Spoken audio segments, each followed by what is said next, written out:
You thought of me to be the one to carry your glory, to shine your light and tell me your story. I can't believe you thought of me. You thought of me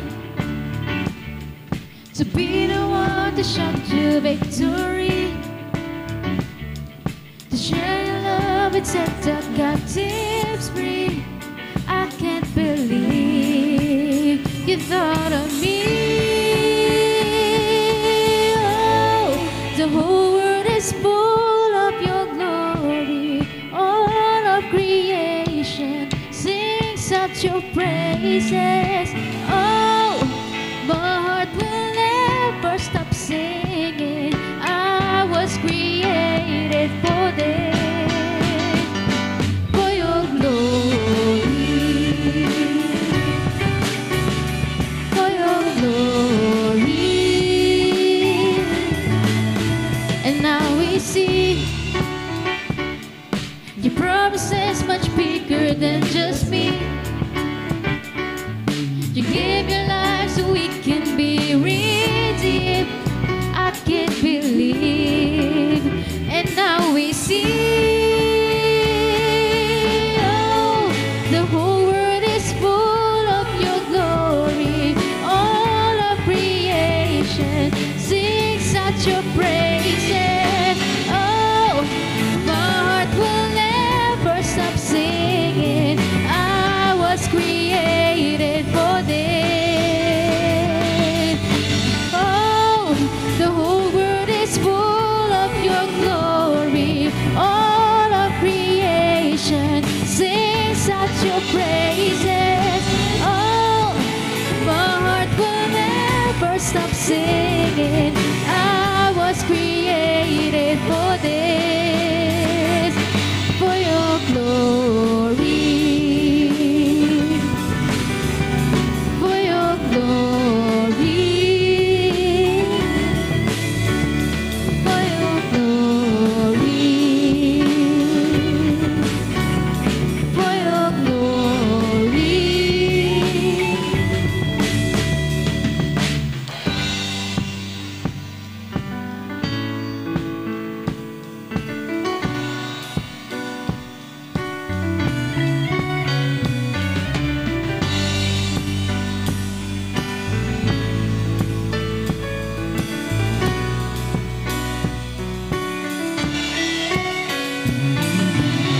In you I move, in all I do, it's all for you, all for your glory.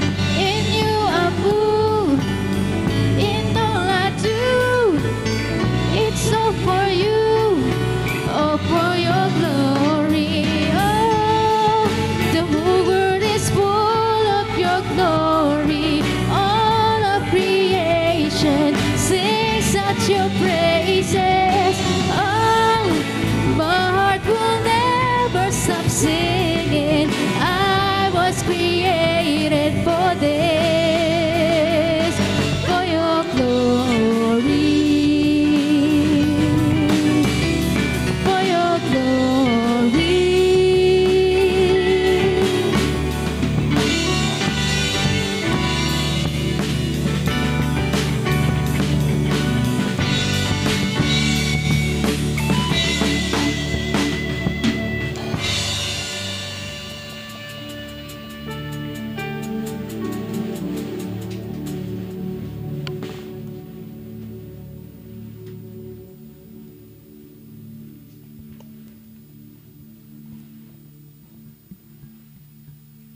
Pakinggan po natin ang salita ng Diyos. Iyo, O Panginoon, ang kadakilaan at ang kapangyarihan at ang kalwalhatian, ang pagtatagumpay at ang karangalan. Sapagkat lahat ng nasa langit at nasa lupa ay iyo. Iyo ang kaharian, O Panginoon, at ikaw ang nataas na Pangulo ng lahat. Purihin natin ang Diyos, kataas-taasan at dakila sa lahat.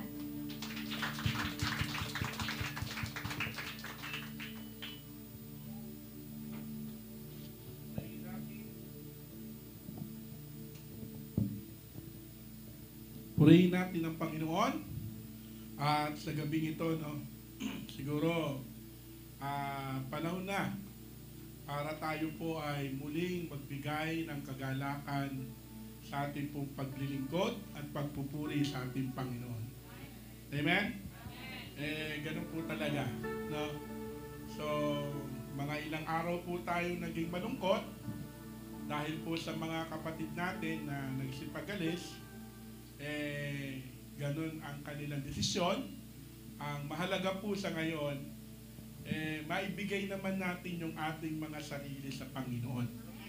No, kasi kung papansin niyo, sila nga masasaya na Di ba?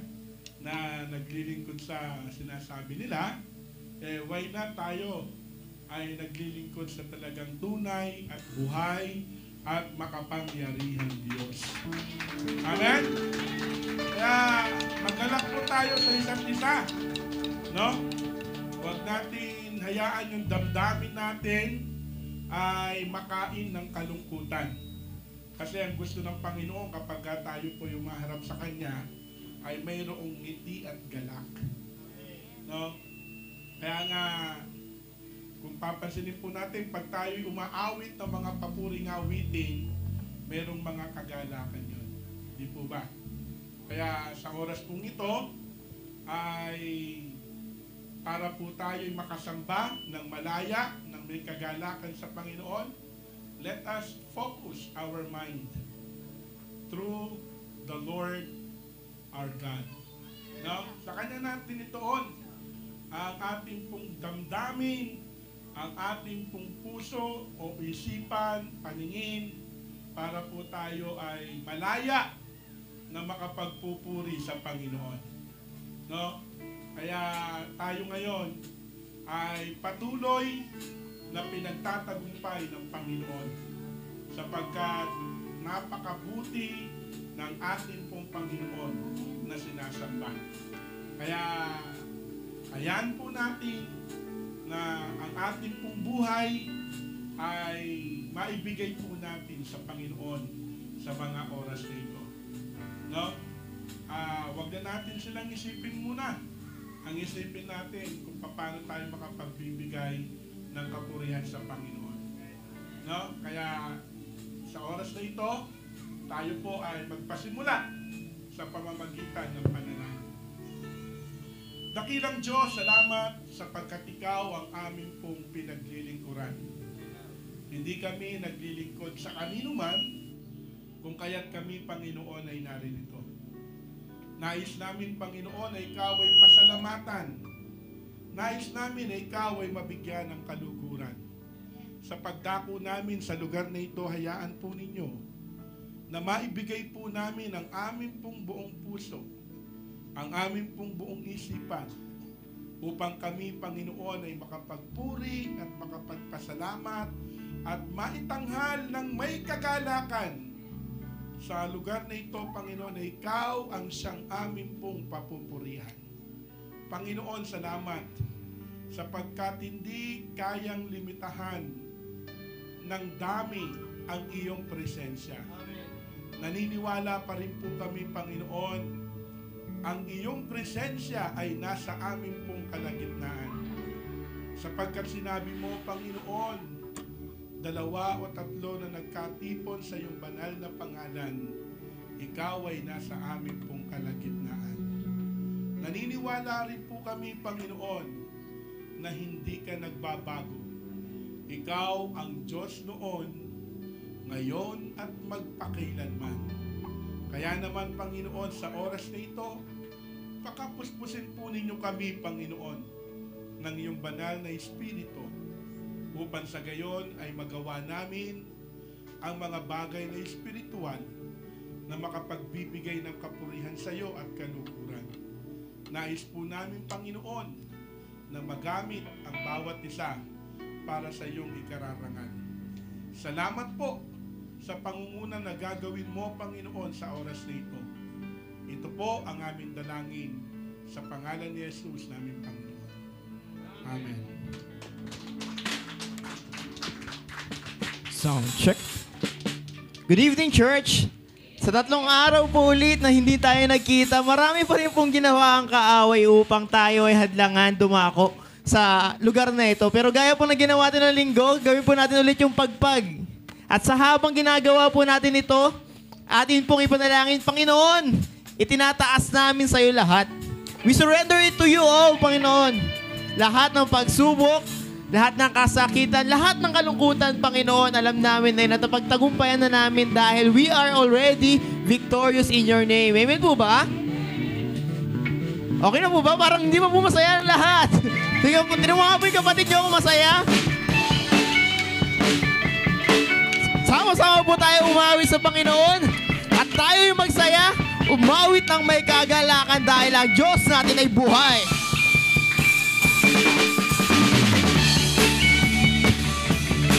Hey, hey! Hey, hey!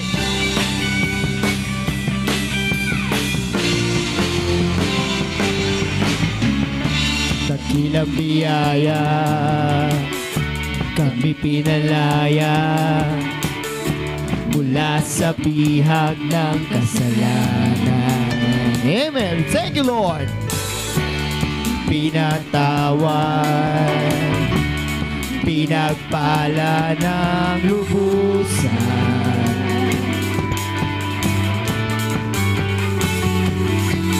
Hey! Di mapipigil ang pagsamba sa'yo, Jesus, dakila kang totoo. Ang lahat ay magsasaya. Jesus, papupurihan ka. Ikaw lamang ang aming pag-asa. Ang lahat ay magsasabi, ang lahat ay luluhod. Jesus, ikaw lamang ang Panginoon. Tunay nga na ikaw ang aming Panginoon, ang aming mga buhay. Kaya kami patuloy na aawit at patuloy na magagalak sa iyong pangalan.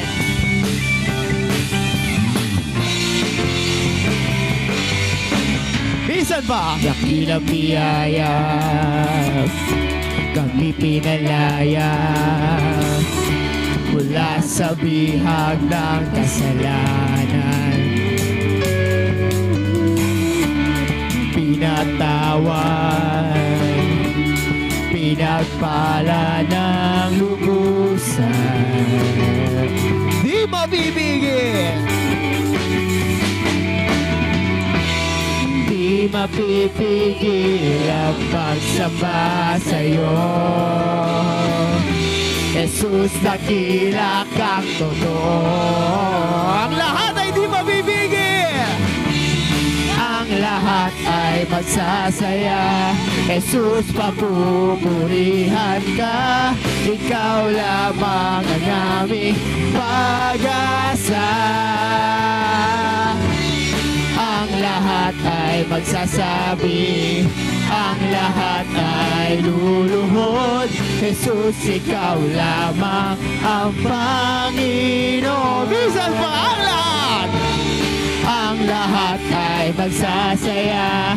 Jesus, papupurihan ka. Ikaw lamang ang aming pag-asa. Ang lahat ay magsasabi, ang lahat ay luluhod. Jesus, ikaw lamang ang Panginoon.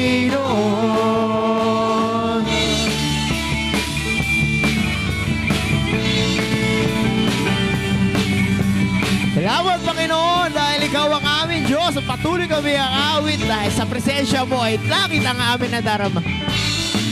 Ay pag-ibig mo, O Diyos, sa buhay kong ito. Ang kagalakan ko ay kalakasan ko. Ikaw ang nais ko, ikaw lamang ang pupurihin. Ang pangalan mo'y dadakilain, wala nang sa'yong maihahambing. Ang awit ko'y iyong dinggin. Lahat ay umawit! Langit ang aking nadarama. kapiling ka, ang puso ko'y sumisigla. Pagkat sa'yo'y sumasam, langit ang aking nadarama. Sa tuwing kapiling ka, ang puso ko'y sumisigla. Pagkat sa'yo'y sumasamba. Labis na kasing lahat, Panginoon, ang amin nadarama. Dahil sa iyong pag-ibig at dahil sa iyong biyaya.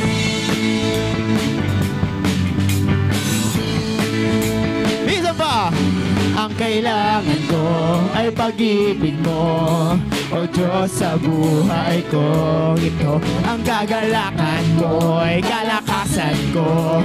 Ikaw ang nais ko, ikaw lamang ang pupurihin. Ang pangalan mo'y dadakilain, wala na sa'yong may hahambing. Ang awit ko iyong dinggin. Digin mo ang aming awit, Panginoon. Langit ang aking nadarama. Sa tuwing kapiling ka, ang puso ko'y sumisigla. Pagkat sa'yo'y sumasam, langit ang aking nadarama. Sa tuwing kapiling ka, ang puso ko'y sumisigla. Pagkat sa'yo'y sumasamba. Ikaw lamang ang pupurihin. Ang pangalan mo'y dadakilain, wala na sa'yong may hahambing. Ang awit ko'y iyong dinggin. Atin mong itaas ang ating mga kamay. Langit ang aking nadarama. Sa tuwing kapiling ka, ang puso ko'y sumisigla. Pagkat sa'yo'y sumasam, langit ang aking nadarama. Sa tuwing kapiling ka, ang puso ko'y sumisigla. Pagkat sa'yo'y sumasamba.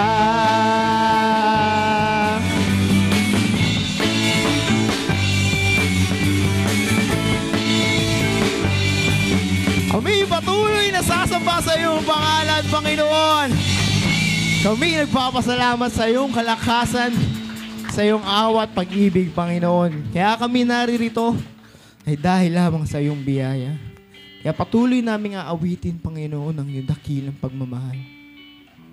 Dahil ikaw ay walang katulad at wala nang hihigit sa iyo.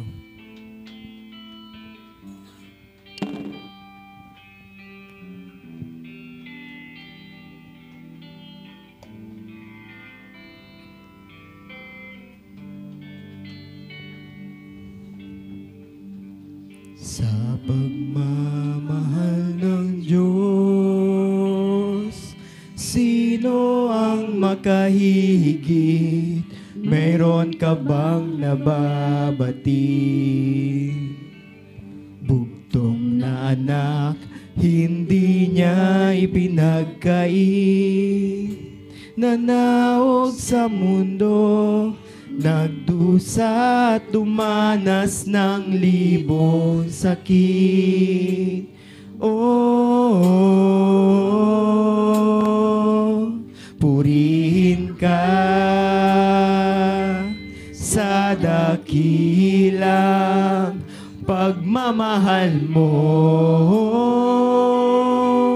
Kahit bayaran pa ay hindi sapat ito upang ibalik ang dugong itinigis ng iyong anak para sa akin.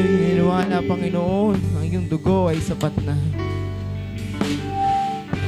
Sa pagmamahal ng Diyos, sino ang makahihigit? Mayroon ka bang nababati? Bugtong na anak, hindi niya ipinagkait. Nanaog sa mundo, nagdusa at dumanas ng libong sakit. Oh, purihin ka sa dakilang pagmamahal mo. Kahit bayaran pa ay hindi sapat ito upang ibalik ang dugong itinigis ng iyong anak para sa akin.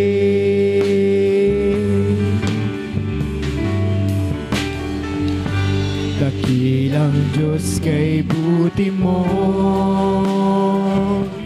sa isang katulad ko, masuwayin sa nais mo. Salamat Panginoon sa kapatawaran ng aming mga kasalanan.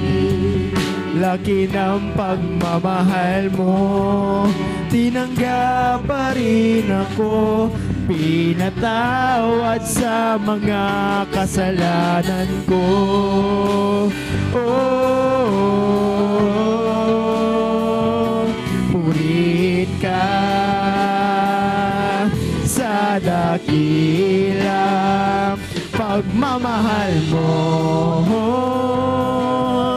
Kahit bayaran pa ay hindi sapat ito upang ibalik ang dugong itinigis ng iyong anak para sa akin. Oh, purihin ka, O Diyos, sa dakilang pagmamahal mo. Kahit bayaran pa ay hindi sapat ito upang ibalik ang dugong itinigis ng iyong anak para sa akin.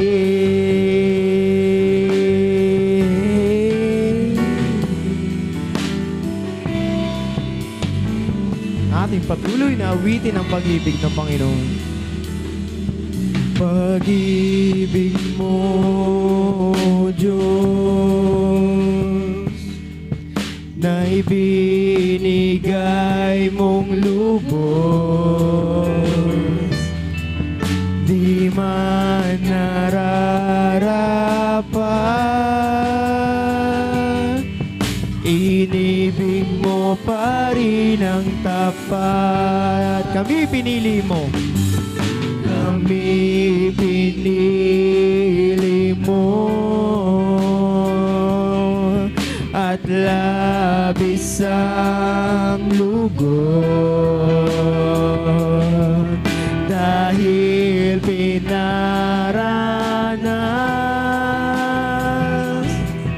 ang pag-ibig mong wagas.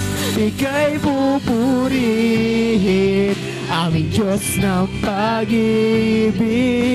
Ihahayag namin gamit ang aming tinig na di man kami kaya, ngunit dahil sa biyaya kami ay binigyan mong halaga. Pag-ibig mo, Diyos. Salamat, Panginoon. Dahil kami ay iyong inibig, hindi man kami karapat dapat, Panginoon. Dahil sa iyong biyaya, kami ay iyong iniligtas gamit ang iyong makapangyarihang dugo. Lahat ng hirap at pasakit, Panginoon, ay para lamang may paranas ang sukdulang biyaya mo sa amin. Kami pinili mo at labis ang lugod dahil pinaranas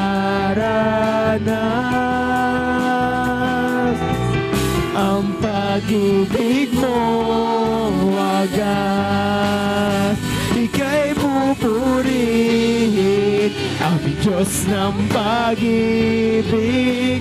Ihahayag namin gamit ang aming tinig na di man kami kaya, ngunit dahil sa biyaya kami ay binigyan mong halaga. Sisigaw na! Isisigaw na, itataas pa ang aming tinig upang itanghal ka.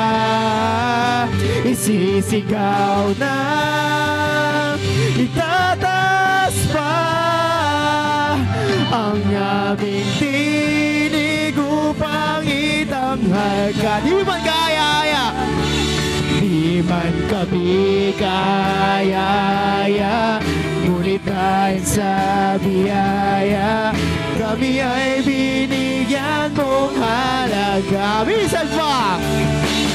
Di man kami kaya, ngunit dahil sa biyaya kami ay binigyan mong halaga. Sige po, ating pupurihin ang Panginoon. Kay pupurihin Aming Diyos ng pag-ibig, ihayag namin gamit ang aming tinig na di man kami kaya, ngunit dahil sa biyaya kami ay binigyan mong halaga.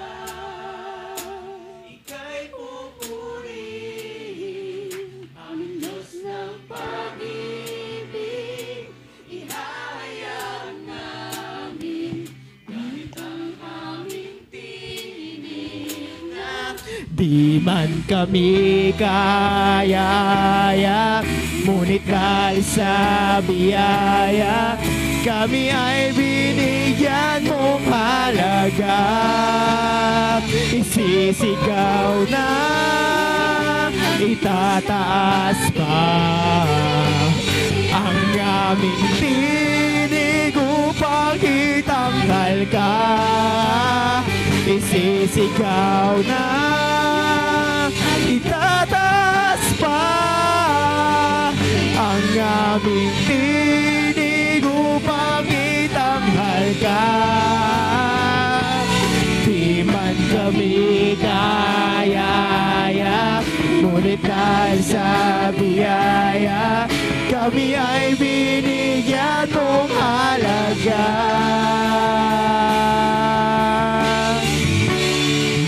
O aming Ama,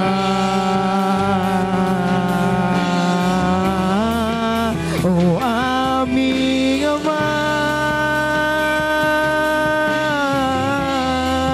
o aming Ama,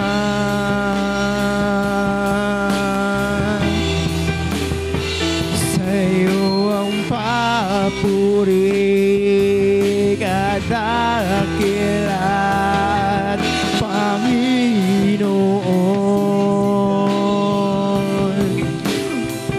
Pupurihin ka,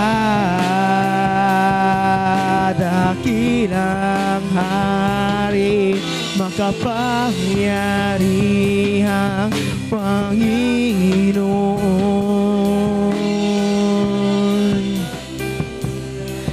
Karapat dapat sa pagsamba, pagdakila ng iyong pangalan. Salamat sa presensya mo, Panginoon. Salamat sa biyaya mo, Panginoon. Salamat sa tagapangyarihan, tagapangligtas, dakilang hari. Salamat sa katapatan, Panginoon.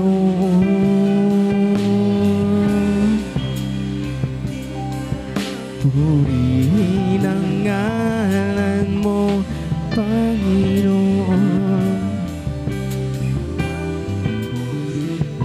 Salamat sa iyong dugo, Panginoon. Salamat sa pag-ibig mo, Panginoon.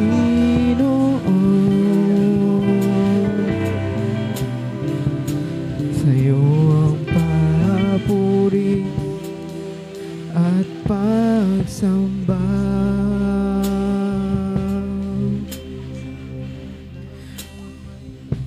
Purihin ang Diyos ang pag-ibig. Karapat-dapat siya sa ating mga dinig at pagsamba. Dakila ka, O Diyos. Maraming salamat, Panginoon, sa iyong biyaya.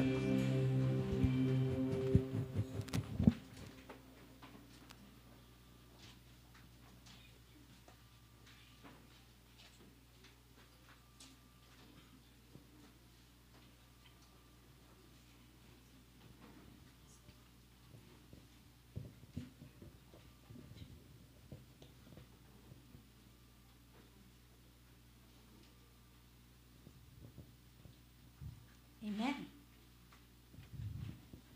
Purihin ang ating Diyos, Diyos ng pag-ibig, no? Patuloy na inawitan natin ang ating dakilang Diyos na nagpadama ng kanyang dakilang pag-ibig sa bawat isa. Nadama mo ba ang pag-ibig ng ating Panginoon? Amen. So karapat dapat napalakpakan mo siya ng may kagalakan. Amen. Yan. Yung palakpak na nakaranas ng dakilang pag-ibig ng ating Panginoon. Yan, amen. Purihin ang Diyos sa kanyang presensya sa oras na ito. At nagawa natin no, yung isa sa purpose ng ating existence. No? Yun ay ang patuloy na bigyan ng lugod ang ating Panginoon. No? Katulad ng kinanta ng ating kapatid no, kanina. No? We are created for the glory of God.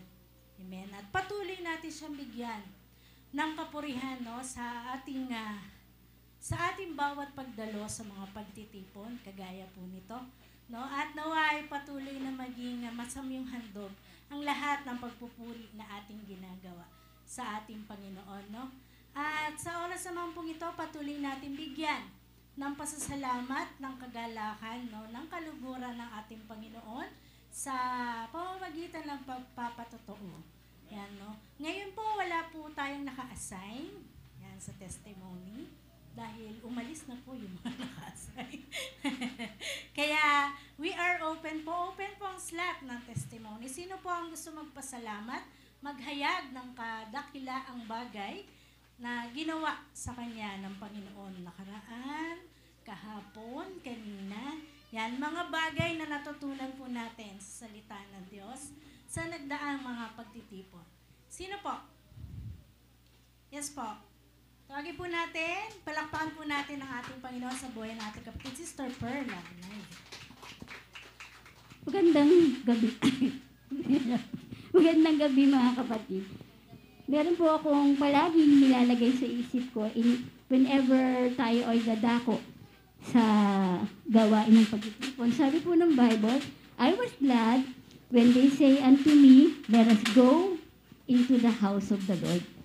So whenever the times na tatagpuin po natin ang Panginoon, yung pong mag-compare, Tagalog po na mag-compare, mag-udyok, yung pong mag-udyok sa atin sa paggawa, pagdako sa gawain sa Panginoon, ay yung kagalakan tinatagpo natin, yung karapat-dapat na siyang parangalan, kaya po dapat wala yung kalungkutan.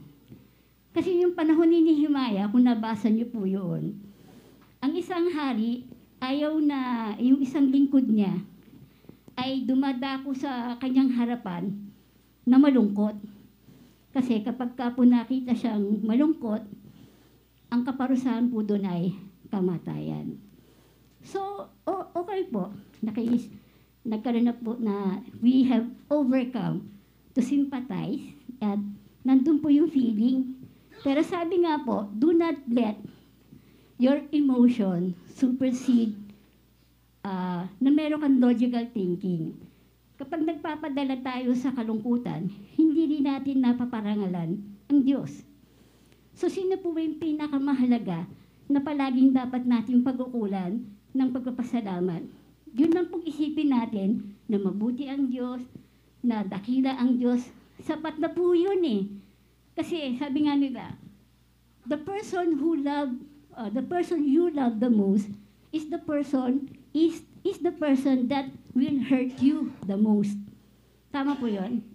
Kapag inibig po natin dabis ang isang tao, sila din yung mananakit sa atin ng sobra. Pero dapat po yung objective ng ating pong pag-ibig ay laging nasa Panginoon. So, gone are the days, so lumilipas at marami pong nakalaan ay personally po ako. Nagagalak po ako dahil meron pong bagong gagawin ng Panginoon sa iglesia. At dahil doon, hindi po tayo pwedeng tumigil. So habang ginagawa natin yun, yung excitement na merong bagong bagay, kasi po, sa totoo lang, yung tinuro po ni Pastor Ferdy regarding, akala natin tayo ay gising, pero natutulog pala tayo. So that brought me the insight na kahit po na dito sa loob ng iglesia, gising ka ba? So yung pong yung linggo na though yung 2 buong linggo na yun ay sabihin na po natin sobrang kalungkutan. Pero at the same time, meron pong binibuild sa ating mga mananampalataya. Na wag po tayong ma-disappoint at wag po tayong ma-frustrate because changes are inevitable. Hindi po yan maiiwasan. And comes along changes are hurt. Sakit po. Pagka ang isang bagong bagay, itinuturo ng God, sino po dito yung nanganak na? Yung mga nganak pa, hindi ko tinatakot si Jen. Yung panganganak po is unbearable po ang pain niyan. Hindi po kayang sukatin kung ano yung sakit na nararamdaman ng isang taong manganganak. Ngayon po nanganganak tayo. Manganganak po tayo and this will cause pain. Why? Because new life ay merong bagong buhay na lalabas. Ang aking pong pag-asa ay nakatingin doon sa mga bagay na hindi nakikita. Because if you prioritize, hindi ko po sabihin na wag natin i-ignore. Pero let us not focus on those things. Let us focus and to set our affection to the things that are above and not the things of this earth. So ang tinuturo po sa akin ng Panginoon dito, the work of salvation of God is already finished. Tapos na. Wala ka nang pwedeng idagdag doon. At dahil tapos na, yung mga bagay na gagawin mo ngayon, palagi ay nakaukol sa I will be praying, I will be reading the Bible, even yung pagdalo sa gawain ay isang paraan para ka magpasalamat. Be thankful. Work for your reward. Napakahalaga pong maunawaan natin that the finished work of Christ in salvation, tapos na siya. We cannot add. Hindi na po tayo pwede magdagdag doon. But the working process is maybe painful kasi nasa proseso pa tayo ng sanctification. And I'm looking forward for that time na lahat tayong mga mananampalataya ay mayroon ng common ground. Yung common thinking na we'll be working. Kaya po yung napakaganda ng kantang Forever Grateful. Ngayon ko lang na-absorb yung kanta na yon. Because every time you come into the church, you're working for your service, lahat ng bagay na gagawin mo, lahat yun dapat nakaukol na lang saan. Yun yung pagpapasalamat mo sa Panginoon. Hindi yun ang magiging paraan para dagdagan mo yung assurance mo na tapos na yung kaligtasan eh. Nagawa na ng God yan. Wala ka nang pwedeng idagdag. So yung gagawin mo ngayon, gagawin mo palagi para magpasalamat sa Kanya. So walang panahon ng kalungkutan. Hindi na po tayo dapat malungkot. Lahat ng gagawin natin, iukol natin sapagkat ang Diyos ay mabuti. Ang Diyos ang bunga kung bakit tayo ngayon that we have the eternal security na hindi na po tayo mawawala sa Kanya. At patuloy tayong magpasalamat kung pinagdaanan natin ang mga bagay na yon, merong mas malaking bagay, mabuting bagay ang nakadaan para sa mga magtatagumpay. So, salamat po sa Diyos. Amen. Praise God. At naway, patuloy tayo na palakas ng ating kapatid, no, sa kanyang patutuo. No, true enough na ito na, katulad na natutunan natin last Sunday, no. Ito na yung time to wake up, no? At patuloy nating gawin ng kalooban ng ating Panginoon, no. It's time na hindi tayo maging pabanjing-banjing, no? At petiks-petiks, sabi niya sa colloquial term, no, worldly term, na patuloy tayong gumawa ng kalooban ng ating Panginoon at patuloy na maglingkod sa ating Panginoon, no. It's time, no. It's now is the time na ibinigay ng ating Panginoon. And true enough, we are looking forward sa ano pang gagawin ng ating Panginoon, though matatapos na yung year, no. Pero but then we know, no, na patuloy na gagawa ang Panginoon sa buhay ng bawat isa. Amen? Sa buhay ng kanyang iglesia at patuloy na uunlad pa sa karunungan, sa bilang yan, ang kanyang iglesia na itinayo, of course, na purihin ng Panginoon. At sa oras naman pong ito, patuloy na ihanda po natin ang ating pagkakaloob. No, sabi nga ng ating kapatid, ni Ate Pearl, na patuloy tayo magkaroon ng puso na mapagpasalamat. At nawa maging motibasyon po natin ang pagpapasalamat na yon sa ating Panginoon as we prepare ourselves in offering or in giving our offerings unto our Lord tonight. Yan. Kung handa na po ang bawat isa sa pagkakaloob sa ating Panginoon, yan. Tayo po ay magbigay. As usual, unahin po natin ang ating mga kapatiran sa bandang likuran. Sige po, tayo po ay tumayo at magbigay sa ating Diyos.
Tayo po ay magsitayo.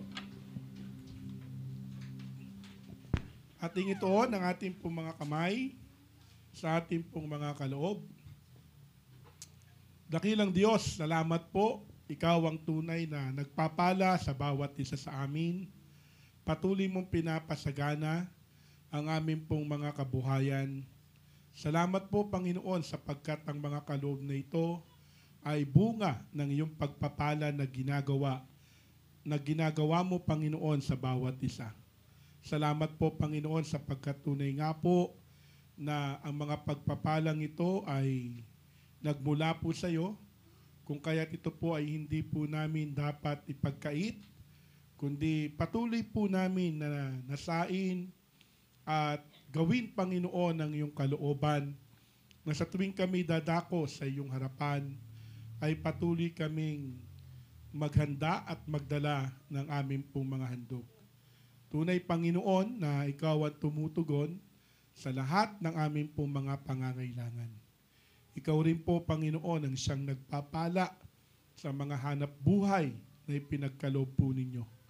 Kung kaya't kami po ay nagpapasalamat sa iyo na ang mga kaloob na ito ay tunay na masaganang pagpapala sa bawat isa. Sa pangalan ni Jesus, naming Panginoon. Amen.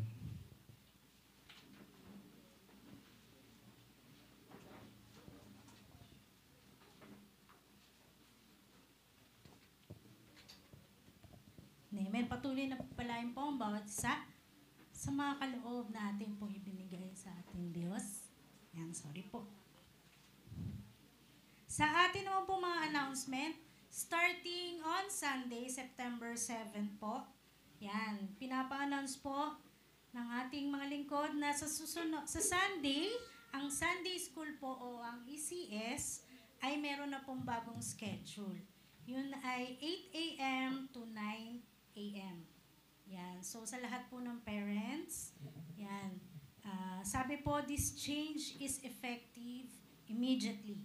Yan. Kaya po, sa darating po na Sunday, ang ECS or Sunday School po ay 8 a.m. to 9 a.m. Yan. So, pwede po kayong mag-ask ng tulong sa mga teachers kung need nyo po yung assistance nila sa pag-prepare ng maaga yan, sa mga bata para po matulungan nila kayo. Yan, para po syempre fresh na darating ang mga bata and nasa mood, kumbaga. Yan, no? At nawa ay matulungan din po natin ang bawat isa upang maka-comply dito sa bagong schedule ng ating Sunday School. Yan. Ayan. So, another po announcement, ang professional and youth discipleship po ay may changes din po sa kanilang discipleship. So, wala na daw po ang online discipleship ng mga professional every Thursday. So, sa mga professional, wala na po ang inyong online discipleship. Pero, magkakaroon po kayo ng discipleship, join discipleship, first and third Sunday, together with the youth. So, ang youth, first and third. First to third, yeah. Oo nga, nakasulat nga. First to third Sunday, join discipleship na po ang youth and professionals. So, yun po paki-note lang po and na po ang inyong mga schedule para wala na po kayong maging problema kapag kayo po ay mayroong discipleship. First to third Sunday, join discipleship na po ang youth and professional. Ang inyo pong time ay to be announced.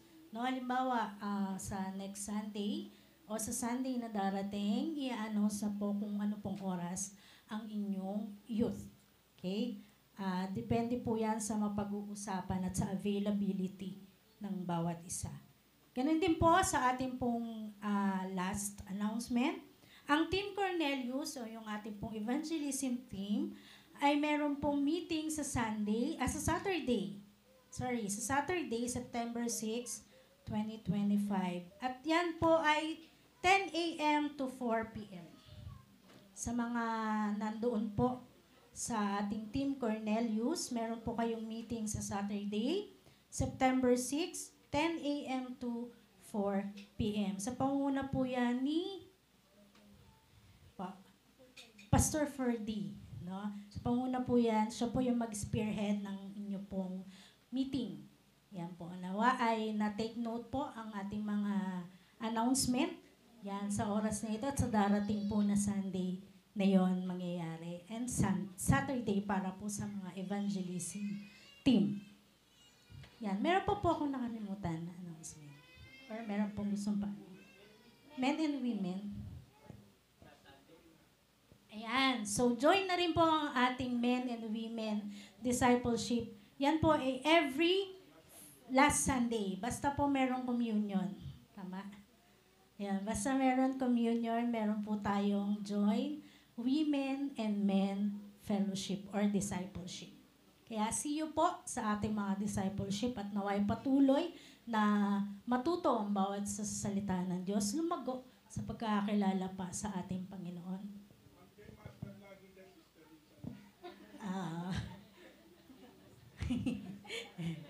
Kasi naiintindihan ng lahat talaga gano'n. Kailangan. Oo, pa-participate talaga lahat. Tama po. Di ba? Oo. Iba talaga pag may 500 KPH. KPH. Yan. Purihin po ang ating Panginoon. And this time, let us all focus in listening to the word of the Lord today, tonight. At ngayon po ay ma-untold muli sa atin ang story ni Lydia. Sino pa nakakilala kay Lydia? Ayan, nanay ni Pastor po. Bukod po doon, meron pong nasa Bible na Lydia. At yun po ay matatagpuan sa... Saan po? Timothy? Saan po si Lydia matatagpuan? Sa Old or New Testament? Sa New Testament, very good. Si Lydia po ay taga-New Testament. So, to further explain and to further know ang buhay o ang story ng salvation, yan ni Lydia, ay patuloy po natin pakinggan ang salita ng Diyos na ihahatid, of course, ng ating lingkod, Pastor Roy Naive. Palakpakan po natin ang Panginoon sa buhay ng kanyang lingkod.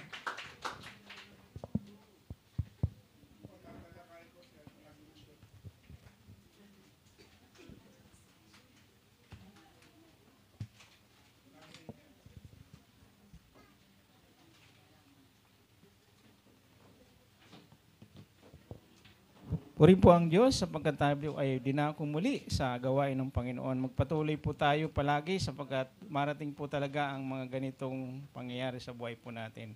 Sabi nga po ng Biblia, darating ang araw, sa mga uling araw, yung matira na matibay sa mga pagsubok, sa mga kapighatian, yun lamang po ang makakasama o mapupunta sa piling ng Panginoon. Kaya tayo po ay mapalad at narito pa rin po tayo at naglilingkod sa Panginoon. Tayo pong lahat ay magsitayo panandalian para sa pagbasa ng kanyang salita. Sa aklat po ng mga gawa, chapter 16, mula po sa verse 11, ganito po ang pagkasulat sa magandang balita, Biblia. Mula sa Troas, tuloy-tuloy kaming naglayag papuntang Samotracia at kinabukasan sa Neapolis. Mula naman roon, nagpunta kami sa Pilipos, isang pangunahing lungsod na sakop ng mga Romano, sa dakong iyon ng Macedonia.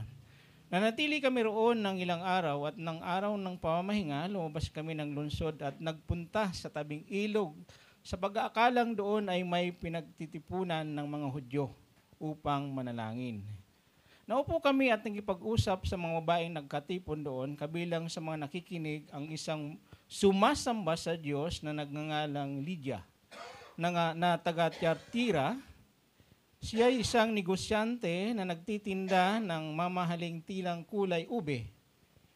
Binuksan ng Panginoon ang kanyang isip upang kanyang pakinggan ang pinapangaral ni Pablo. Nagpabautismo siya at ang kanyang buong pamilya. Pagkatapos sinabi niya, kung itinuturing po ninyo akong tunay na lingkod ng Panginoon, doon na kayo tumuloy sa amin. Maigpit ang kanyang paanyaya, kaya't hindi na namin napaghindian. Tayo po ay manalangin. Salamat po, Amang Banal, sapagkat kayo po ay patuloy na bibigay sa amin ng kagalakan, pusong natuturuan at pusong mapagmahal sa inyong salita. Kaya naman kami po ay narito sapagkat ang inyong salita lamang ang nagbibigay sa amin ng kalakasan, anumang sirkumstansya aming naranasan. Sa pangaral muli ng iyong salita, nawa ay matutunan po namin kung paano nakakilala si Lydia noong unang panahon ng pahayagan ng iyong salita.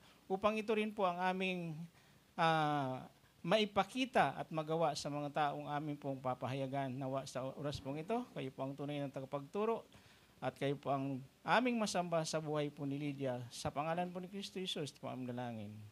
Amen. Makakaupo na po tayo.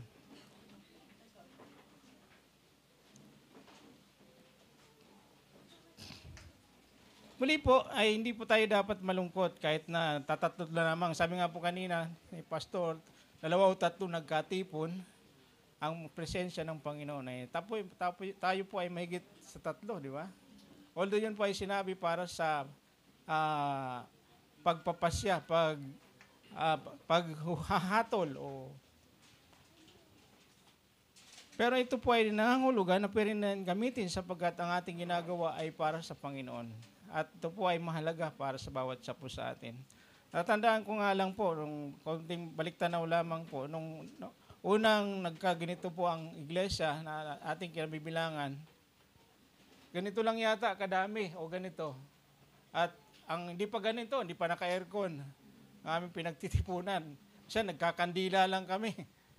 Pag Wednesday, kakaunti lamang po kami. Pero patuloy lang po.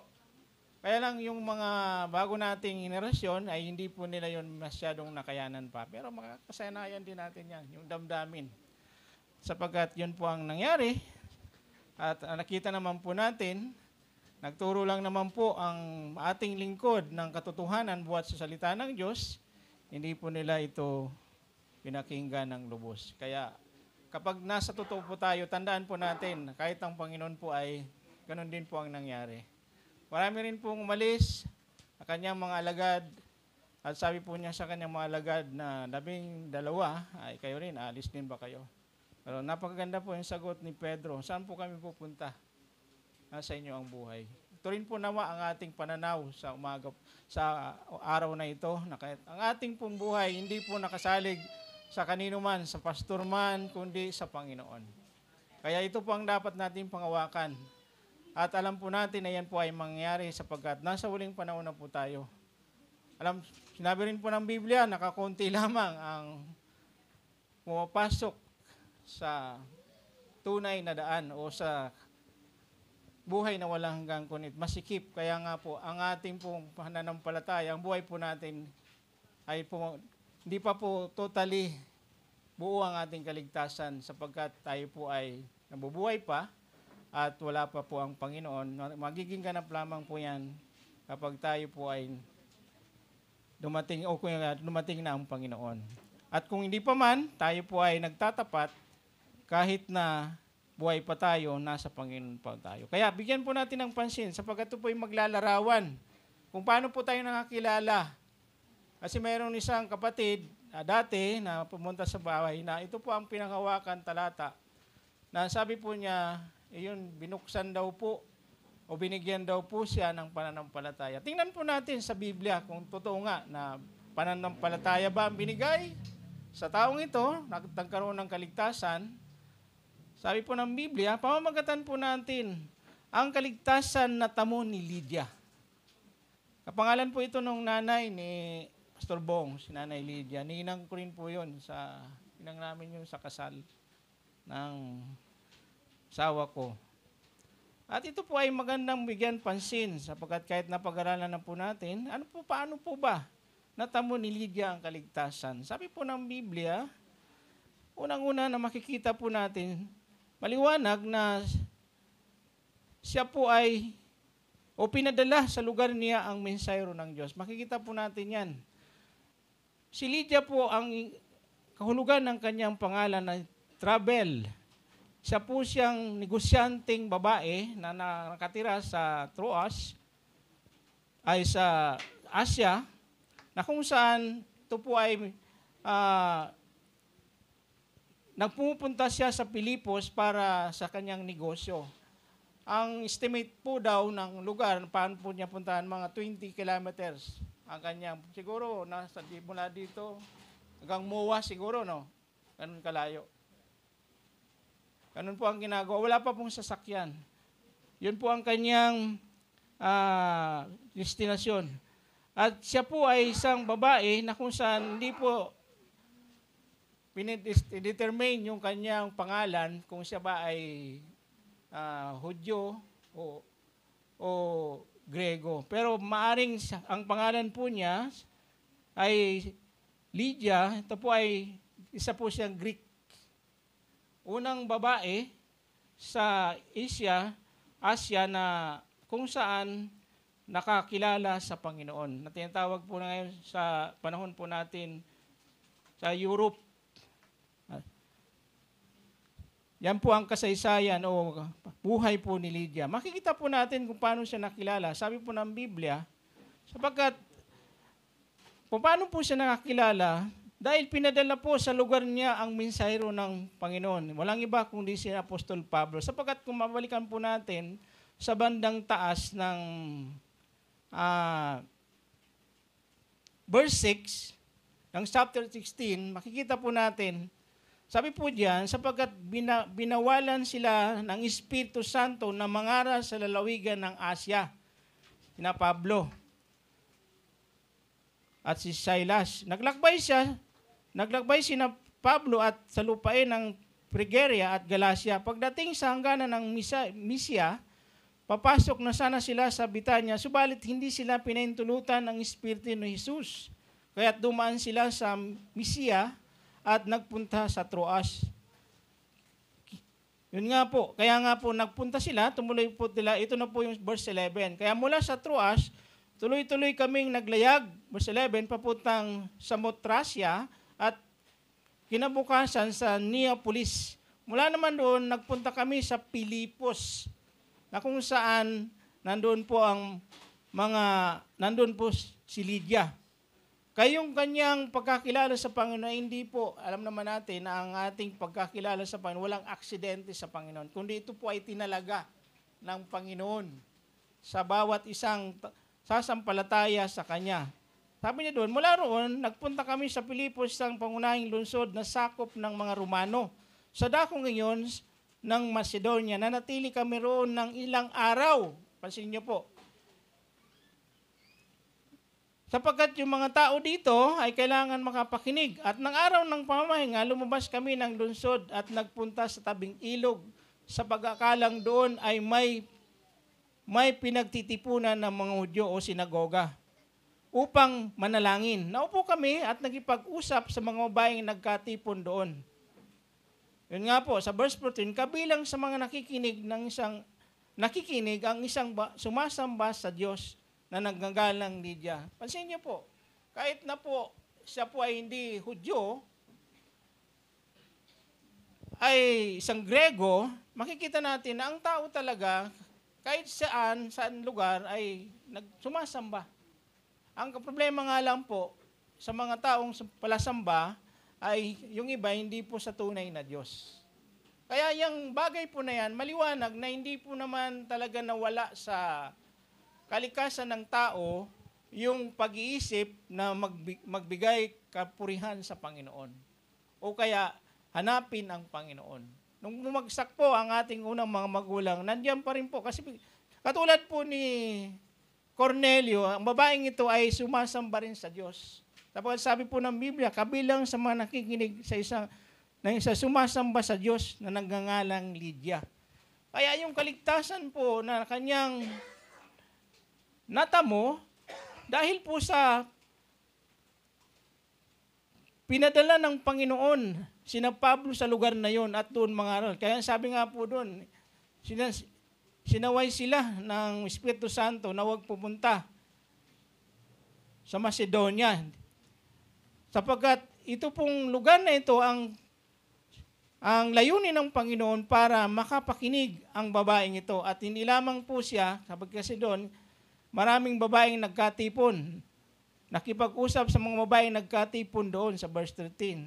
Kabilang nga po sa mga nakikinig ang isang sumasamba sa Diyos na nagngangalang Lydia.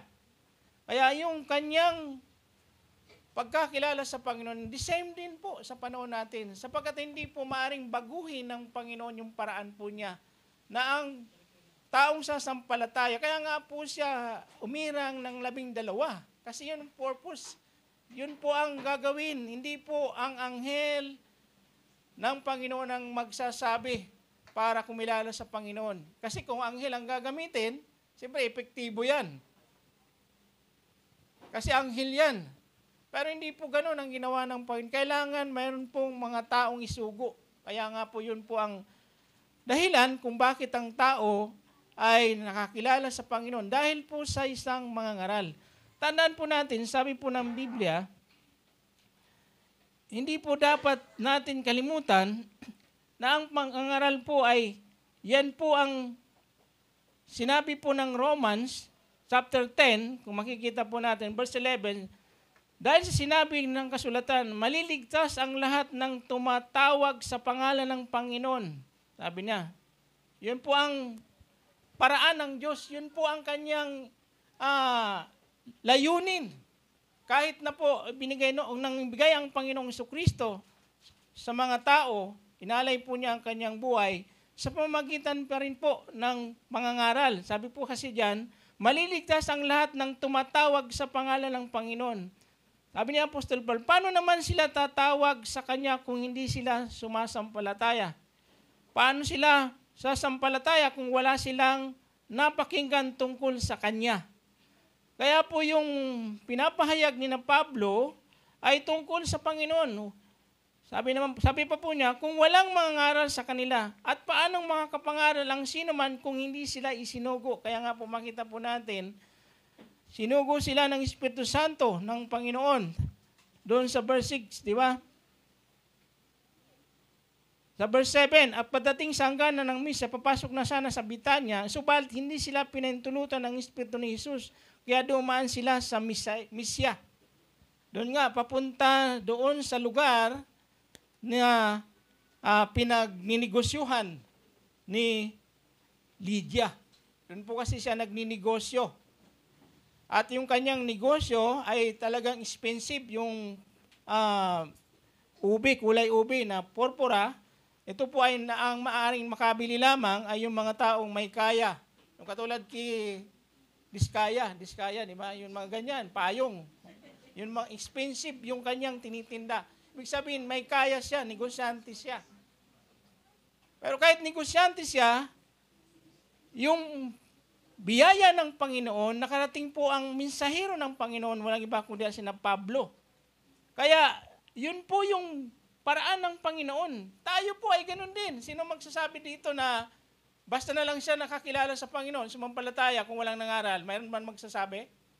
Wala, lahat po yan, kahit nga yung bata, pagdating yung mga anak natin, kailangan pa rin sila makapakinig ng mabuting balita. Kailangan, sa tamang edad, kailangan natin siyang bahaginan tungkol sa kamatayan ni Kristo. Yun po yung tunay na mabuting balita. Hindi po tayo, katulad nung dati, kaya tayo sasampalataya dahil pinili tayo bago pumalikay ng sanlibutan. Hindi po yun. Kasi kung ganun po, hindi na po kailangan ng tagapangaral. Kasi pinili ka na, sigurado yan, tiyak yan, sasampalataya, di ba? Tama? Pinili ka na Tiyak na, papupunta ka sa langit. Kasi pinili ka na. Pero hindi po yun ang tinuturo ng salita ng Diyos.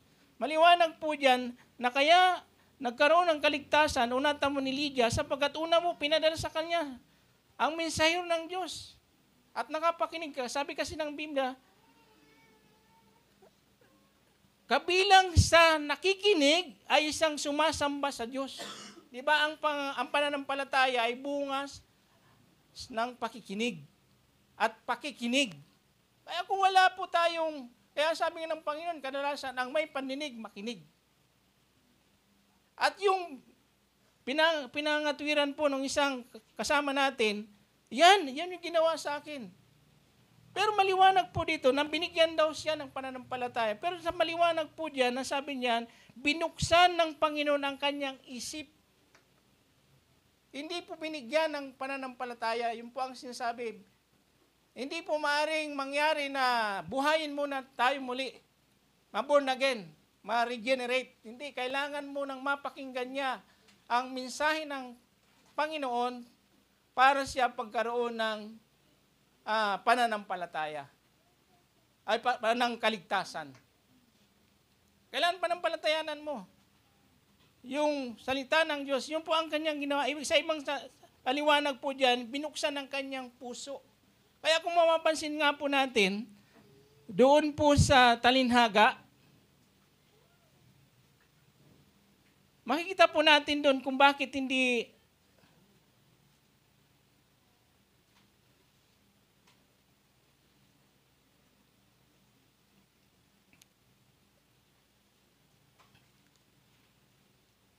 makita po natin sa talinggaga ng Panginoon yung sinabi po doon.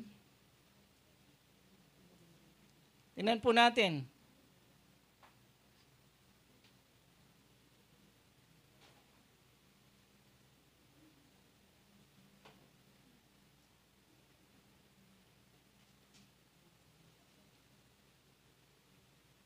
O yung sa Matthew na lang, sa Matthew 13, verse 19, sabi po diyan, kapag ang isang tao ay nakinig ng mensahe tungkol sa pag-aring Diyos, ngunit hindi naman niya ito inunawa, siya ay katulad lamang ng binhing na laglag sa daan. Dumating ang masama, agad inalis sa kanyang isip ang mensahe ng kanyang napakinggan. Yung sumunod naman, ang katulad naman ng binhing na laglag sa batong lupa ay ang taong nakikinig ng mensahe na kaagad ay masiyang tumanggap nito, ngunit hindi tumimo ang mensahe sa kanyang puso. So kaya yun po yung tumatanggi. Kaya yung si Lydia, ang pinuksan po sa kanya, binigyan siya ng pusong nakikinig, pusong naniniwala, pusong natuturuan. Kaya nga po, yung pang nakakalungkot na kung tayo ayaw na natin makinig, kahit na mensahe yan ng salita ng Diyos, hindi po natin talaga maunawan. Ano pa, sabi niya, sandali lamang itong nanatili at pagdakay ang dumating ang kapigatian, ang pagsubok dahil sa mensahe, agad siyang tumalikod sa kanyang pananampalataya. Sumunod, ang binhi naman nahulog sa may matitinik na halaman, ang mga taong nakikinig ng mensahe, ngunit dahil sa pagkabalisa sa maraming bagay at pagkahumaling sa kayamanan, nawala ang puwang sa kanilang puso ang mensahe na ito. Kaya ang importante po yung puso ang pinagmumulan. Tandaan po natin, nung ibinigay ng Panginoon ang kanyang bugtong na anak mula sa kanyang puso, sabi niya, ganun lamang ang pag-ibig ng Diyos sa libutan. Kaya ibinigay niya ang kanyang bugtong na anak upang ang sinuman. Yung kanyang pagbibigay ay hindi po sa pilitan, kundi pag-ibig mula sa kanyang puso. Kaya yun po, di ba sabi nga ng Panginoon, hindi naman talaga nakakapagparumi ang mga linalabas natin sa CR. Kundi ang nagpaparumi, yung lumalabas sa ating mga bibig, sapagkat yan ay nanggagaling sa puso. Kaya, ang puso ng tao talaga, masuwayin. Tama yan. Sapagkat yun po ang ginawa ng ating unang mga magulang, sumuway.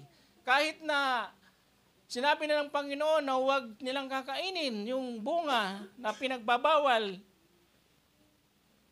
nadinig niya yung salita ni Satanas at ito po ay kanyang sinuway. Yun po ang namana natin, yung puso natin. Kaya dapat ang puso po natin, dito nagmumula ang pakikinig. Kaya sabi po ng Biblia, ang isip, saan ang kanyang isip o kanyang mapakinggan ang pinapangaral ni Pablo. Ito rin po sana kung naging bukas lamang ang isipan ng ating mga kapatid, hindi po sila nagmadali. Palagay ko, papaunawa sa kanila ng Panginoon yung ating pinag-uusapan, yung ating tinuturo po sa atin. Sapagkat kapag sinarado mo na ang iyong puso at isipan sa bagay na totoo, hindi mo na talaga makikita yung bagay na yan. Kahit sabihin na natin na wala na tayong pagkilala sa tagapagturo, pero yung salita ng Panginoon, yun po ang sinasabi, pakinggan natin. Yun po talagang naging dahilan, hindi na po nagkaroon ng pusong nakikinig doon sa tagapagturo sa amin nga. Kaya yun po ang nangyayari sa atin. Kaya pag hindi ka naman saya, ang puso mo ay mayroon ng kalyo, sabihin natin, yan po ang mangyayari po sa atin. Kaya yun po ang binuksan. Kahit na po siya sumasamba, pero yung puso po niya, hindi po niya kilala ang tunay na Diyos na mapagmahal. Ang Diyos po natin mapagmahal. Hindi po niya tayo paparusahan kung hindi po niya ipaalam.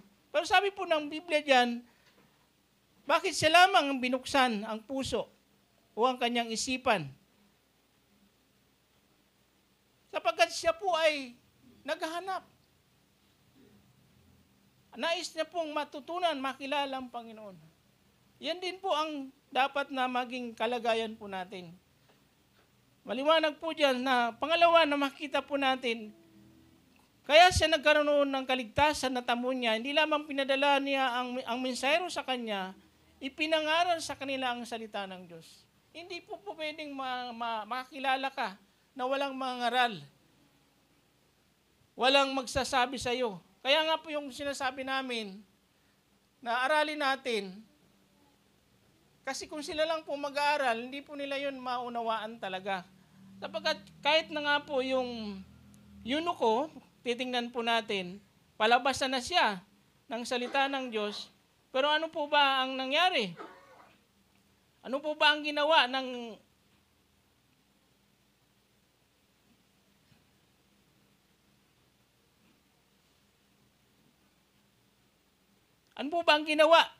Panginoon nung nakilala yun ko? Tingnan po natin sa gawa, sabi po ng Biblia, ito po rin po ay Espiritu Santo rin. Sabi po kay Felipe, sabayan mo. Katulad po nung ginawa po kina Pablo.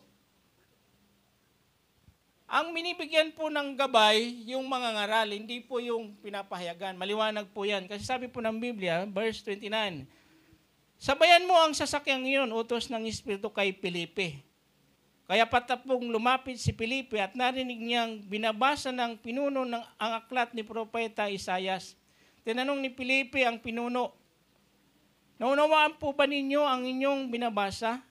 Sagot naman ito, paano kung maunawaan ito kung walang nagpapaliwanag sa akin?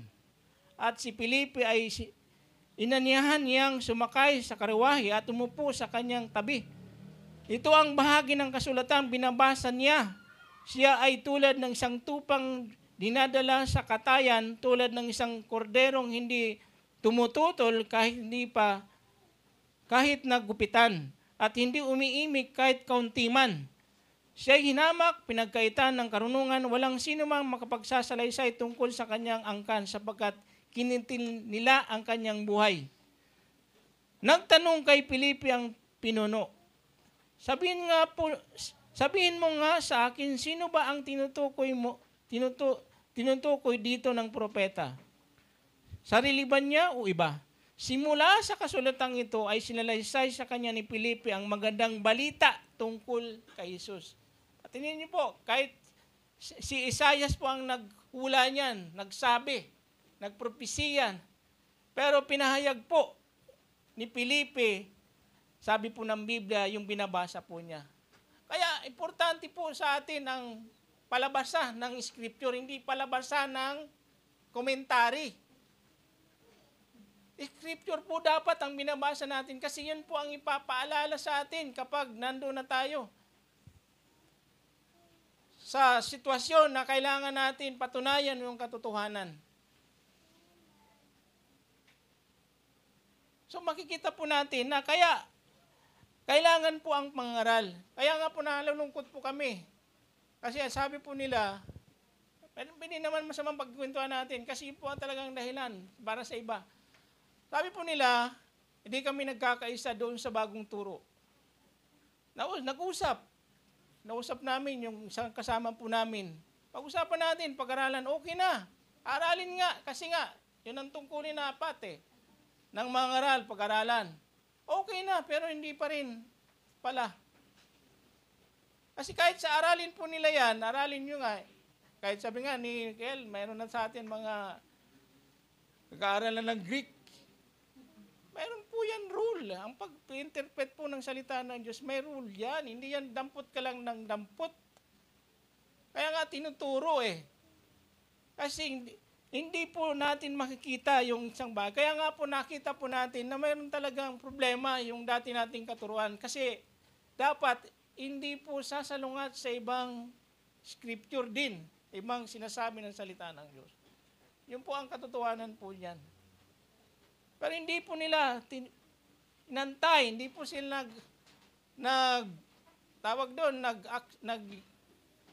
handa ng oras o nagbigay ng oras para pag-usapan, pag-aralin yung mga bagay na. Yun po kasi ang dapat Yun yung pong matalinong pagpapasya. Sapagkat yun po yung trabaho ng mga ngaral Ikaw, kung tayo po ay marunong mag-isip, kanino ka ba dapat maniwala? Doon sa mga ngaral na matagal mo nang kasama o doon lang sa mga taong kaibigan mo na hindi naman talaga para aral? Diba? Hindi ko sinasabing nila, pero hindi po yun. Nila sinaliksik talaga. So kaya po, mahalaga po yun na makinig po tayo. Maglalaan po tayo ng oras. Yun po ang ginawa. Dahil nakatamo siya ng kaligtasan, ng katotohanan, pinangaral sa kanya ang salita ng Diyos. Kasi di ba sabi po ng Biblia, paano mo ba malalaman? Ang kaligtasan po, ang paraan po talaga, malalaman mo yan kapag may nangaral. Kasi babalikan natin ng Roma chapter 10 verse 16. Ngunit hindi lahat ng sumusunod sa magandang balita gaya ng sinulat ni Isaias. Panginoon, sino po ang naniniwala sa aming binabalita? Kaya nga ang pananampalataya ay bunga ng pakikinig. Makinig po tayo. Pakikinig, huwag yung hindi mo pa pinapatapos. Bunga ng pakikinig at pakikinig naman at ang pakikinig naman ay bunga ng pangaral tungkol kay Kristo. Subalit, ang tanong ko ganito, hindi kaya sila nakapakinig? Oo, sila ay nakapakinig sapagkat nasusulat, abot sa lahat ng dako ang kanilang tinig. Sinabi niya, nakarating hanggang dulo ng daigdig. Kaya yung may tanong sa atin, paano yung iba? Tulad sa China, makakarating po yan, lalo na po mayroon social media, mabilis na po ipangaral ang salita ng Diyos. Makakapanig sila, doon po sila hahatulan at doon po rin sila maaring maligtas kung makikinig. Sapagkat yun po ang paraan po ng Panginoon. Kailangan makinig ka sa nangangaral. Kailangan kilalanin mo yan, ang mga ngaral mo. Kasi kapag nawalan ka na ng pagkilala, tiyak, magkakaroon ka ng kaguluhan. Kapag yun na po ang nawala. Mawawalan ka na ng direksyon sa iyong ginagawa. Katulad lang yan sa isang driver. Ba't ka ba sumasakay sa isang kumuha ka ng driver? Sasakay ka. Hindi mo man pwedeng turuan yan. Dito tayo dumaan. Ganito ang pagdadrive. Hindi. Kailangan maging tahimik ka lang doon. Alam mo makakarating ka. Yun po ang tungkulin po ng mga ngaral. Kaya po, nagkaroon po ng kaligtasan si Lydia dahil po pinangaral sa kanya at siya po ay nakinig sa bagay na ipinangaral po niya. Kaya nagkaroon po siya ng kaligtasan. At pangatlo na makikita po natin, pinaniwalaan niya ang mensahe ng Diyos. Kasi sabi po ng Biblia, nagpabautismo siya at ang kanyang buong pamilya. Naintindihan niya yung mensahe. Tinanggap niya. Hindi pa po yan, hindi naman po sinabi niya na binigyan siya ng Espiritu Santo para makapanampalataya. Ito po yung pinagpipilitan nung isang kapatid dati na hindi naman niya inaral, hindi naman niya binasa. Hindi yan. Yung pa, sabi niya, basta ako, yung ginamit niya, sabi niya ganun. Sabi ko, hindi, basahin mo kapatid. Hindi talaga niya pinakinggan. Mahirap pong turuan ang ayaw mo magpaturo. Siyempre naman, sino ba naman magsasabi lang na ganitong klase lang tao, hindi talaga nila paninaw. Yung po ang mahirap kapag di na natin kinilala yung tagapagturo. Na yung sinasabi naman ay doon sa salita ng Diyos. O makikita naman sa salita ng Diyos. So dapat meron po tayong patas na pagtingin. Doon lang tayo sa salita ng Diyos. Kaya yun po ang nangyari. Pinaniwalaan niya ang mensahe ng Diyos. Kaya makikita po natin, nagpabautismo siya. Kasi nakinig siya. Katulad po ng Eunico, di ba? Nung pinaliwanag po sa kanya ni Felipe, nagpabautismo rin siya. Pero palasamba po siya. Palabasa rin po siya. Pero hindi po nangangulugan na ligtas na siya. Kailangan pang ipahayag ang salita ng Diyos. Kahit sa panahon po natin, kahit ligtas na po tayo, hindi po nangangulugan na kaya mo nang arukin, alamin ang lahat ng nilagay o nakasulat sa Biblia. Kailangan mo pa rin ng tagapagturo. Kailangan mo pa rin pakinggan ang tinuturo sa atin. So yan po ang paraan ng Panginoon. Hindi po pwedeng baguhin na kailangan pinili siya para siya'y maligtas. Sa pag nagkaganon, hindi na po yun gospel ng Panginoon. Sapagkat ang gospel po, kasama po dyan yung mga ngaral, yung mga taong nagpapahayag. Mawawalan po sila ng silbi. Mawawalan po silang halaga kapag hindi po natin inunawa yung bagay na yan. Kapag sinabi natin tayo naligtas, pagharap natin sa Panginoon, ba't ka naligtas? Kasi pinili mo ako. Sana yung gospel dun. Di ba? Dapat pag tinanong tayo kung bakit kita papasukin sa aking kaharian, dahil sumampalataya po ako sa inyo, Panginoon. Yun po naman ang sasagot natin, hindi dahil pinili ka. Paano naman yung hindi napili kung mayroon ngang pinili? Anong sasabihin? Hindi nyo kasi ako pinili. Hindi ka patas na Diyos. Di ba yun ang pagbibintang? Dapat makita po natin yung kadakilaan ng Diyos kahit na yung mga taong masasama na hindi kumilala, kailangan makita pa rin nila ang justice ng Panginoon. Na hindi po siya nagpaparusa sa wala pong sa hindi po dahil hindi siya po kinilala. Yun po ang dahilan. Kaya nga po yan, naparito na ang ilaw, sabi niya, inibig pa ng tao ang dilim. Tungkulin po yan ng tao, mga kapatid. Kaya yung pong mensahe dapat binibigyan po natin ng pansin. Katulad nga po ng mga taga-Berean, di ba? Yung mga tao doon ay willing-willing sa pakikinig at sinasaliksik nila araw-araw ang tinuturo. Pero hindi po sila nagsialisan. Sabi doon. Kaya mga kapatid, wag natin silang tularan. Kasi kung kalungkutan man lamang ang pag-uusapan, mas nalulungkot po kami. Kasi parang anak, inaanak, pamangkin, mas nalulungkot po kami. Kaysa kasama nyo lang yan sa kasiyahan, banding-banding, mas nalulungkot po kami talaga sa bagay na yun.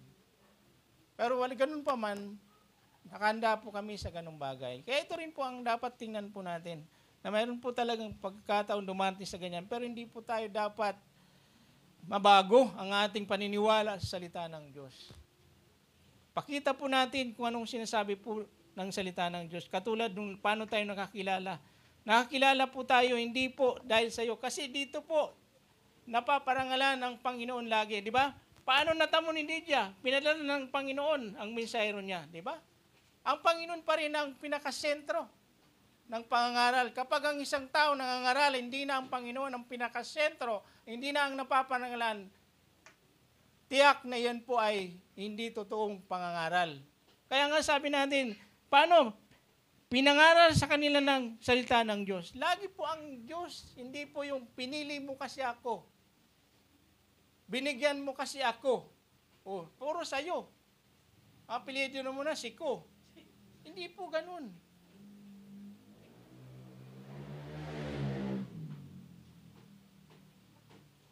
Binuksan mo kasi, binigyan mo ako ng pananampalataya. Dapat ang Panginoon lagi ang kumikilos sa buhay natin. Siya ang napaparangalan. Kaya kahit man yan, sumampalataya ka, hindi ka rin makakapanampalataya kung walang napakinggan. Kaya ang Panginoon pa rin ang paparangalan. Bukod doon, sabi po niya, yung pinangaral ng salita ng Diyos, pinaniwalaan niya ito.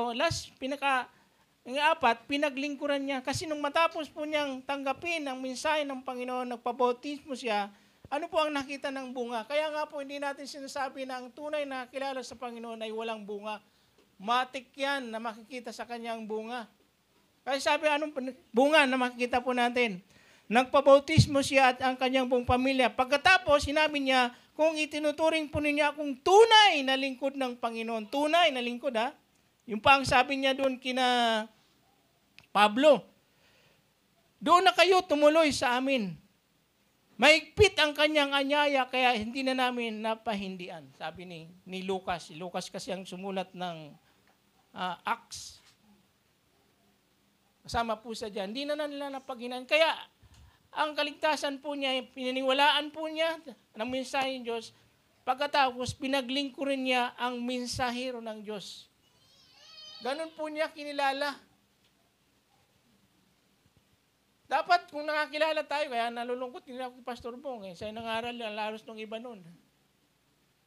Mabuting balita. Naiyak ni Pastor.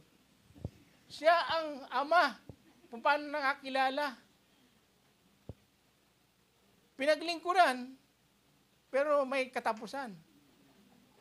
Kaya nga po anong klaseng pag-iisip mayroon ang iba nating kapatid? Pakikisama na lang. Alisin na natin yung ispan na bagay. Yung malasakit na lang sana. Di ba? Pag-ibig sa kapatid. Hindi ko po nakita. Kaya okay na rin po yun na umalis sila. Kasi, nakakasikip lang. Nag-aaral ka, hindi naman nakikinig. Ang gayaya kan mag-prayer, hindi naman lumalapit. Matigas na ang puso. Kaya okay lang po yun. Mas maginhawa. Kahit kaunti. Bukod sa maraming upuan, alam natin na yung Panginoon ay nalulugod sa ating pagtitipon. Yun po, pinaglingkuran. Sino po sa Old Testament na mga ngaral? Naalala nyo na pinaglingkuran niya ang mga ngaral ng Panginoon. Sino? Tingnan po natin sa Old Testament, yung ginawa ng babaeng ito. Sa ikalawang hari, sa panahon ni Eliseo, chapter 4, verse 8, pisa natin. Si Eliseo at ang sumamita, minsan, si Eliseo ay pumunta sa Sunim. May isang mayamang babae roon, katulad po ni Lydia. At siya ay naniyahang kumain sa kanila. Mula noon, doon na siya kumakain tuwing pupunta sa lugar na yon. Sinabi ng babae sa kanyang asawa, natitiyak kong isang banal na lingkod ng Diyos ang taong ito. Bakit hindi natin siya ipagpagawa ng isang silid para tuluyan niya tuwing pupunta siya rito? Bigyan natin siya ng higaan, mesa, upuan, ilawan. Isang araw, bumalik nga roon si Eliseo at doon na siya nagpahinga sa silid at inanda para sa kanya. Ito pong babaeng ito ay katulad po ng babaeng sa panahon po, yung babaeng sumamita, na kung saan hindi niya po, mayaman din po ito. Pinakita po niya yung pagkilala. Kasi di ba, mapapaglilingkuran naman natin ng Panginoon Diyos o maiibig natin ng Panginoon Diyos, hindi naman direkta doon. Sa pamamagitan ng kanyang salita, yung unang nakita natin, mensahero ng Panginoon at yung mga tao ng Panginoon. Doon natin maipapadama ang pag-ibig. Kaya sabi nga ng Panginoon, kahit isang basong malamig na tubig, ang ibigay mo dahil sa lingkod ng Diyos, mayroon kang gantimpala. So hindi naman po kailangan malaking gagawin natin para gantimpalaan po tayo, katulad po ng pinagtatalunan, ilang mabuting gawa para maipakita mo na talagang ikaw ay may gantimpala doon sa langit. Yun lang po, simple lang. Isang basong tubig lang na malamig, sabi po ng Biblia. Sapagkat pag ginawa mo yan sa lingkod sa iyong kapwa, ay ginawa mo yan para sa Panginoon. Kaya yung ginawa sa atin na ganung bagay, hindi po yan sa atin ginawa. Tandaan po na. Kaya wag po tayong malungkot. Yung kanilang pag-aklase, hindi po natin sa atin yan ginawa o sa amin man, kundi sa Panginoon. Alisin po natin yung agam-agam sa ganung bagay. Kaya naisip ko na yung nang pangyari na yon ay hindi po na nila ginawa yan sa atin. Kaibigan tayo, kababata tayo, matagal nagsama, hindi po nila ginawa yan sa atin, kundi sa Panginoon. Sapagkat salita po ng Panginoon ang pinag-uusapan ang kanilang inayawan. Kaya ito po ang katunayan ng tunay na nakakilala, nakatamo ng kaligtasan. Makikita po yan sa kanyang pamumuhay. Yan po ay nakikita natin sa salita ng Diyos na yun po ang ginawa ng babaeng ito. Kaya siya po ay nagkaroon ng kaligtasan, nagmumula sa Panginoon. Tandaan po natin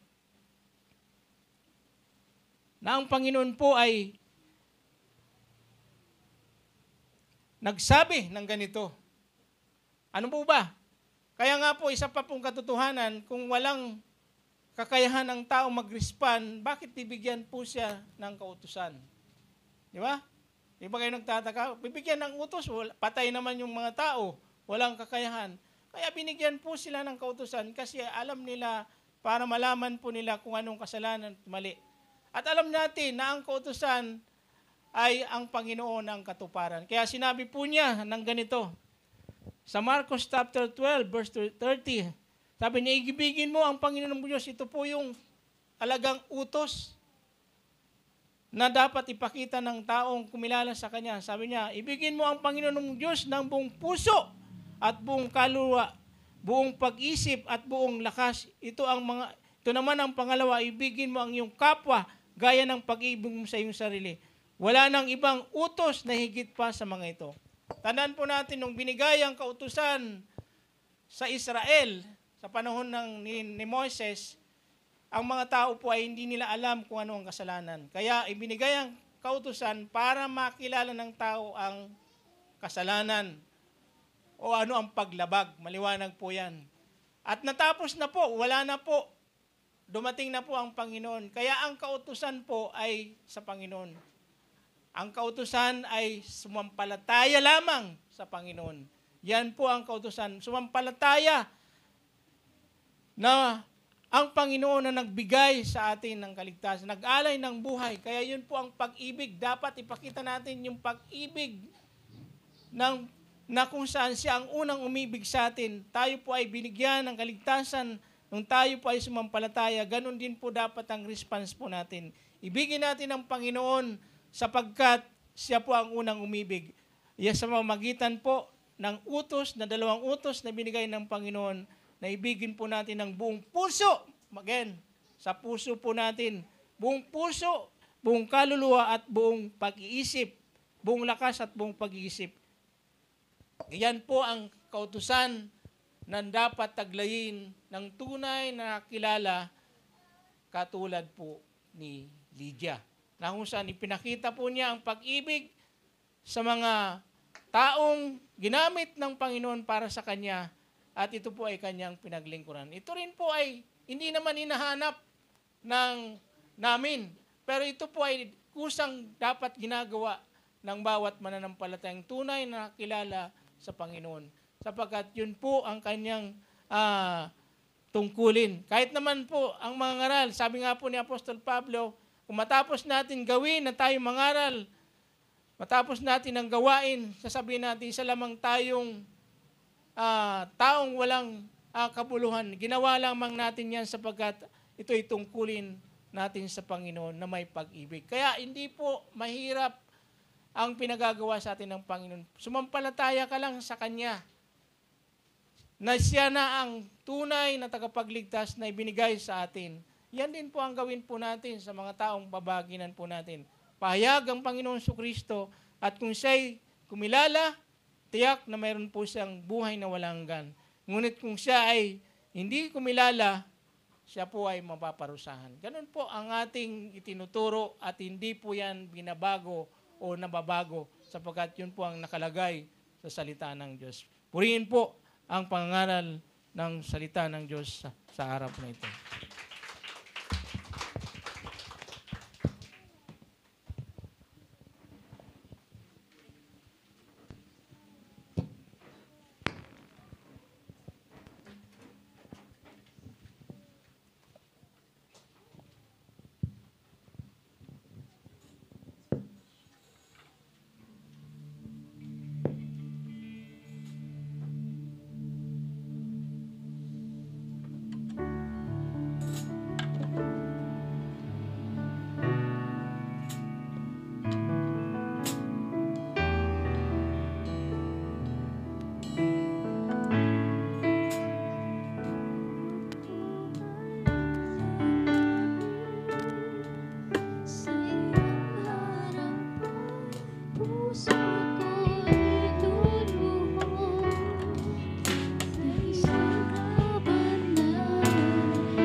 sa piling mo.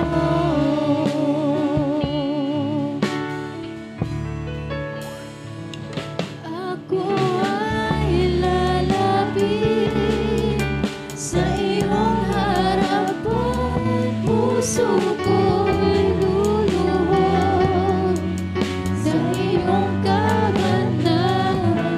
At kahit hindi man ako karapat-dapat, ngunit sa biyaya dugo mong ninaan.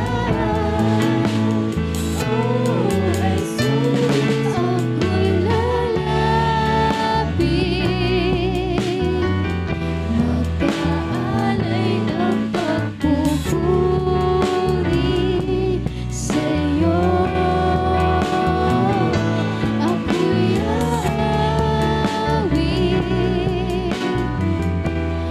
itataas ang aking tinig sa'yo. Ako'y mananahan sa piling mo. Ako'y mananahan sa piling mo. Ako'y mananahan sa piling mo.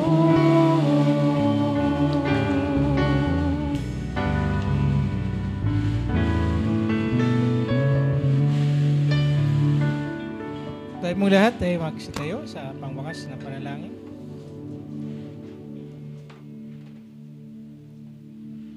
Salamat po, Diyos, muli sa araw na ito na kami po ay yung pinagsama-sama sa lugar na ito. Patuloy nga po na pagkalupuan po kami sa susunod na mga pagtitipon ng pagnanas at kakayahan, kagalakan upang mapakinggan ang iyong mga aral na amin pa pong dapat matutunan.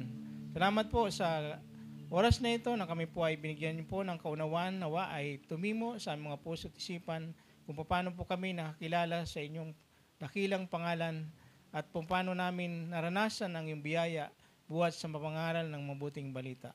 Alam po namin na ang aming paglago ay dahil pa rin sa mabuting balita na ituturo mo pa sa bawat isa po sa amin.